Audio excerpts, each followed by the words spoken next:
निवेदन कि वो सदैव हमारा मार्गदर्शन करें।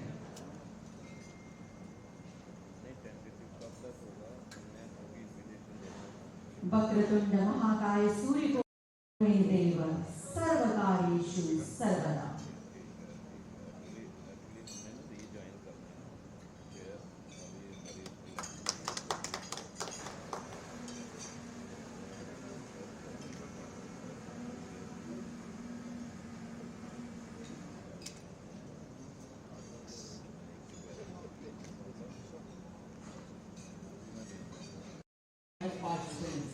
It's my pleasure to welcome you to the mega event of trade and industries organized by JKNC. Shri Bashir Saab as Provincial Secretary JKNC Jammu. Today marks as a significant occasion for us to come to the future for our coming generations. I believe that with the support of Janab Umar Abdullah के विकास के लिए जब कार्य करना होगा तो सबको साथ लेकर चलना होगा। मैं अकेला ही चला था जाने वे मंजिल। इनका स्वागत करेंगे।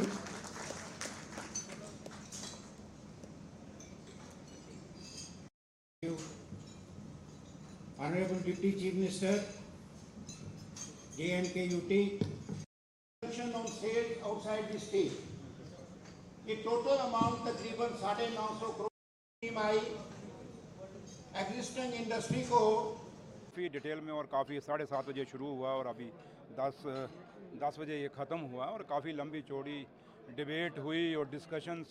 की और उनके काफ़ी सारे इश्यूज़ थे जो उन्होंने बात रखी और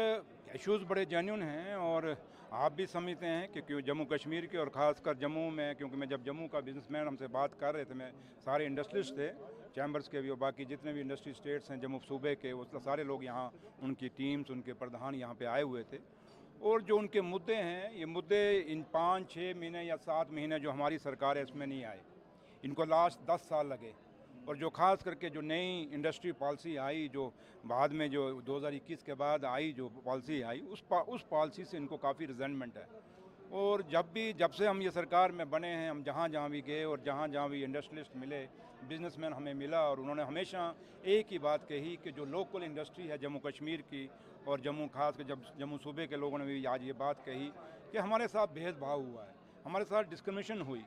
और जब वो जो पॉलिसी के तहत जो इंसेंटिव्स आए वो कुछ उन लोगों को दिए गए जो बड़े बड़े घरानों के थे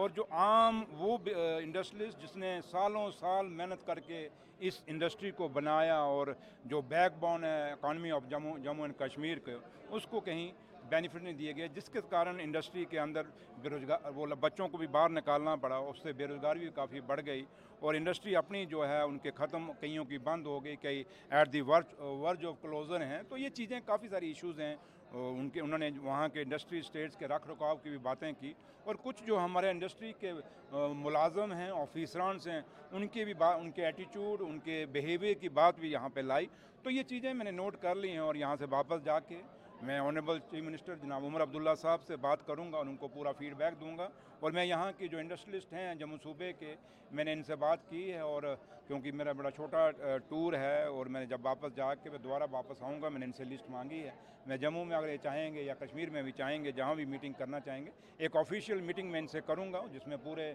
ऑफिसरान जो इनके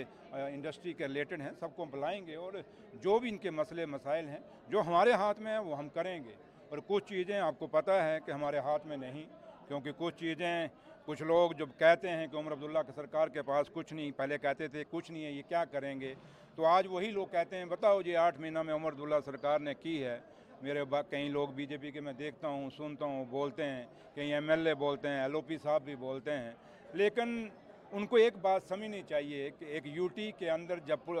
आईपीएस आईएएस ऑफिसर हमारे हाथ में नहीं होगा, डीसीज एंड एसएसपीज हमारे हाथ में नहीं होंगे, कुछ फैसले जब हमारे हाथ में नहीं होंगे तो कुछ उन बातों पे फिर हम कैसे उस पर फैसला लेंगे। जब वो बात करते हैं, जब कहते हैं बिजली नहीं है, पानी नहीं है, स्कूलों में प्रॉब्लम है, सड़कों में प्रॉब्लम है, हॉस्पिटल के अंदर प्रॉब्लम है, तो मैं उन बीजेपी के भाइयों को पूछता हूँ कि भैया बताओ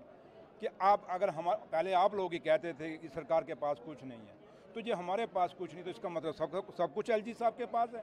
तो फिर एलजी साहब जवाब दें ना भाई, क्यों नहीं काम हो रहे, जम्मू कश्मीर में सारी मुश्किलें और मुसीबतें क्यों हैं। 10 साल पहले क्योंकि पीडीपी और बीजेपी के अलायंस की सरकार थी, उन्होंने उस दौर में भी कुछ नहीं हुआ, उसकी भी रिजल्टमेंट है लोगों को। फिर जो 6 साल है दूसरी, जब स्टेट टूट के यूटी बन गई, जब एलजी गवर्नमेंट आ गई, उसके भी लोगों को गिले शिकवे हैं। और आज जब हम यहाँ पे जब मैं आपसे बात करने आया हूँ, तो आज 8 महीने के बाद हम खुद भी अब सोच विचार पे पड़ गए हैं कि अगर जम्मू कश्मीर को स्टेट का दर्जा बहाल नहीं किया जाएगा, तो जम्मू कश्मीर के लोगों के मसले और मसाइल जो 10 साल पहले थे, जिन मुसीबतों को से बाहर निकलने के हमें वोट डाला है, क्योंकि लोगों की चुनी हुई सरकार है, तो उस सरकार को कहीं ना कहीं लोगों का अपने वोट पे कि हमने वोट क्यों डाला, उसके लिए भी लोग बोलना शुरू करेंगे। तो लिहाजा हम यही उम्मीद करेंगे कि जो वादा हमसे हिंदुस्तान के प्रधानमंत्री साहब ने और होम मिनिस्टर साहब ने किया है कि जम्मू कश्मीर को जल्दी स्टेट का दर्जा दिया जाएगा, वो स्टेट का दर्जा हमें मिलेगा। Thank you.